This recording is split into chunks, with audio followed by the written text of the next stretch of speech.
Hello everyone, Assalamu alaikum. Welcome back to my channel Lutfa Village Cooking.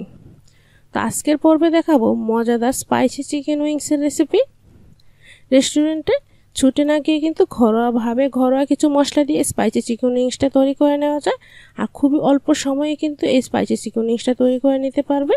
তো বন্ধুরা, তার জন্য অবশ্যই না টেনে সম্পূর্ণ ভিডিওটা দেখো, আর ভিডিও দেখতে দেখতে যদি একটু ভালো লাগে তাহলে অবশ্যই একটা লাইক দিবে।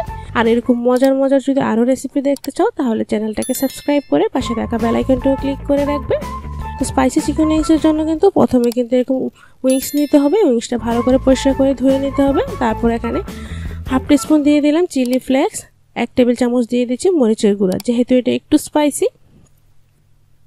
আদা এবং রসুনের পেস্ট দিয়ে দিচ্ছি 2 চা চামচ, আর এখানে 1 চা চামচ পরিমাণ দিয়ে দিলাম কালো গোলমরিচের গুঁড়া। চাইলে কিন্তু সাদা গোলমরিচটা এখানে ইউজ করতে পারো। আর 1 চামচ দিয়ে দিচ্ছি সয়া।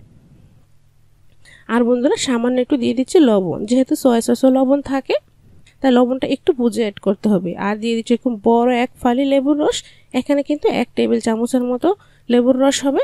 তবে লেবুর রসটা কিন্তু এখানে অবশ্যই দিতে হবে, তাহলে কিন্তু এই উইংসটা একটু জুসি হবে। এখন আমি সব মশলাগুলো ভালো করে উইংসের সাথে মিশিয়ে নিব। তো বন্ধুরা দেখো, উইংসের সাথে সব মশলাগুলো আমি প্রথমে ভালো করে একটু মিশিয়ে নিচ্ছি। তো দেখো মশলাগুলো কিন্তু মিশানো হয়ে গেছে।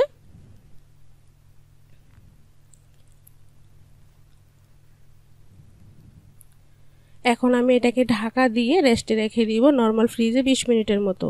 তো হাতে সময় না থাকলে কিন্তু কমপক্ষে 10 মিনিটও রাখতে হবে। এর ফাঁকে আমি শুকনো উপকরণগুলো তৈরি করে নিই। প্রথমে 1 কাপ পরিমাণ নিয়ে নিচ্ছি ময়দা, সামান্য একটু দিয়ে দিচ্ছি লবণ, 1/4 টিস্পুন দিয়ে দিচ্ছি গোলমরিচ গুঁড়া, আর হাফ টিস্পুন দিয়ে দিচ্ছি লাল মরিচের গুঁড়া। এখন আমি শুকনো উপকরণগুলো আবারও ভালো করে একটু মিশিয়ে নিব। তো বন্ধুরা দেখো, একটা চামচের সাহায্যে আমি ভালো করে মিশিয়ে নিলাম। তো 20 মিনিট হয়ে গেছে। এখন কিন্তু আমি উইংসগুলোও নিয়ে এসেছি। দেখো খুব ভালোভাবে কিন্তু মশলাগুলো সেট হয়ে গেছে, যেহেতু নর্মাল ফ্রিজে রেখেছি। দেখো কোনো রকম পানি ওঠেনি। এখন আমি একটা উইংস নিয়ে শুকনো ময়দা ভালো করে এভাবে কোটিংটা করে নিব। এভাবে কিন্তু উল্টে ঘন 10 থেকে 12 বার একটা উইংস উল্টিয়ে কিন্তু কোটিংটা করে নিতে হবে। তো তোমাদের বোঝার সুবিধাতে ভিডিওটা একটু বড় করে দিচ্ছি। দেখো আমি কিন্তু একটু ঘন এভাবে উল্টিয়ে উইংসটা এভাবে কোট করে নিলাম। তো এভাবে কিন্তু সবগুলো উইংস প্রথমে কোট করে নিতে হবে। কোটিংটা যদি ভালো হয় তাহলে কিন্তু উপরের উইংসের যে মুচমুচে ভাবটাও কিন্তু খুব বেশি হবে। তো দেখো এভাবে সবগুলো কিন্তু কোটিং করে নিতে হবে। আর তেলটা কিন্তু একদম উত্তপ্ত গরম হতে হবে ভাজার সময়। যদি ভাজার সময় তেলটা হালকা গরম হয় তাহলে কিন্তু উপরে যে কোটিংটা আছে কোটিংটা কিন্তু খুলে যাবে। তাই অবশ্যই খেয়াল রাখতে হবে ভাজার সময় তেলটা একদম ভালোভাবে গরম হতে হবে।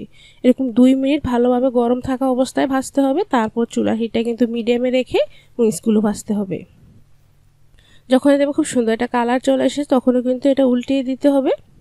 তো চাইলে কিন্তু যদি তোমরা স্পাইসি চিকেন উইংস না খেয়ে ক্রিসপি চিকেন উইংস খেতে চাও তাহলে কিন্তু এভাবেও খেতে পারো। তো আমার চ্যানেলে কিন্তু আরও উইংসের রেসিপি দেওয়া আছে, চাইলে তোমরা দেখেও নিতে পারো।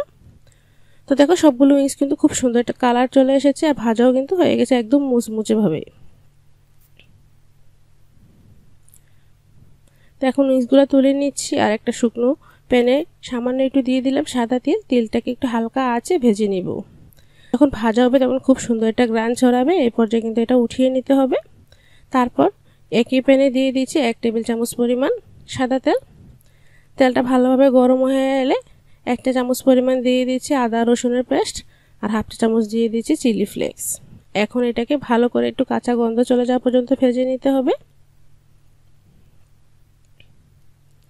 তো দেখো একটু সময় নিয়ে ভালো করে আমি ভেজে নিয়েছি। তারপর এখানে দিয়ে দিচ্ছি 1/3 কাপ পরিমাণ টমেটো সস। এই উইংসে কিন্তু টমেটো সসটা যত বেশি দেওয়া হয় তত বেশি টেস্ট হয়। চাইলে কিন্তু এখানে চিলি ফ্লেক্সও অ্যাড করতে পারো। তো বন্ধুরা, আমি যেহেতু প্রথমে একটু মরিচ বেশি ইউজ করেছি, যেহেতু বাচ্চারা খাবে, তাই এই পর্যায়ে আমি চিলি ফ্লেক্সটা দিলাম না।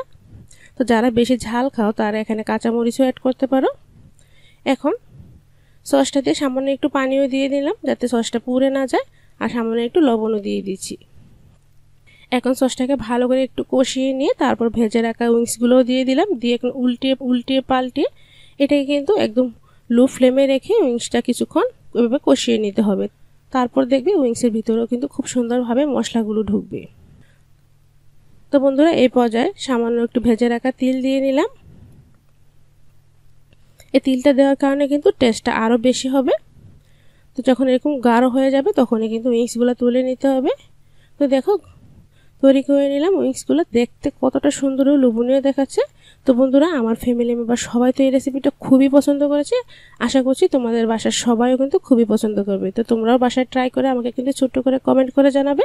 তো আজ এখানে শেষ করছি। নেক্সট ভিডিওতে আবারও দেখা হবে। সে পর্যন্ত ভালো থাকো, সুস্থ থাকো। আল্লাহ হাফেজ।